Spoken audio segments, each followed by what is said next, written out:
RTV app వార్తల్ని క్షణాల్లో చదివే అవకాశం ఉంటుంది. ఒక న్యూస్ పేపర్, ఒక టెలివిజన్ ఛానల్ మీ చేతుల్లో ఎప్పుడూ ఉంటాయి. అసలే మద్యానికి బానిసగా మారాడు. కామంతో కళ్ళు మూసుకుపోయాడు. మొదటి భార్యను హతమార్చిన కేసులో జైలు శిక్షను అనుభవించాడు. జైలు నుంచి వచ్చాక మరొక వివాహం చేసుకున్నాడు. అయితే బుద్ధి మారిందా అంటే లేదు.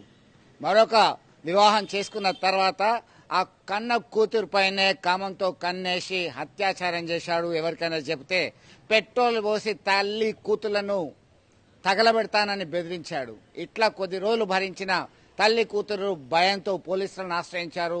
పోలీసులు కేసు నమోదు చేసి కోర్టులో సాక్ష్యాలన్నీ కూడా ప్రవేశపెట్టడం జరిగింది. దీంతో 25 ఏళ్ల జైలు శిక్ష, 3 లక్షల జరిమానా విధిస్తూ న్యాయస్థానం తీర్పు ఇచ్చింది. ఈ ఘటన జగిత్యాల జిల్లా కొరుట్ల మండలంలో తుకారాం అనేటువంటి వ్యక్తికి సంబంధించినటువంటి అంశం. దీనికి సంబంధించి ఇప్పటికైనా కానీ న్యాయం జరుగుతుంది అని చెప్పేసి స్థానికులు భావిస్తున్నటువంటి పరిస్థితి. మొత్తం మీద అభం శుభం తెలియనటువంటి కన్న కూతురుమైన కామంతో కన్నేసినటువంటి ఈ ప్రబుద్ధుని కఠినంగా శిక్షించాలి, ఉరివేస్తే బాగుండేది అనేటువంటి వాదన వినబడుతుంది.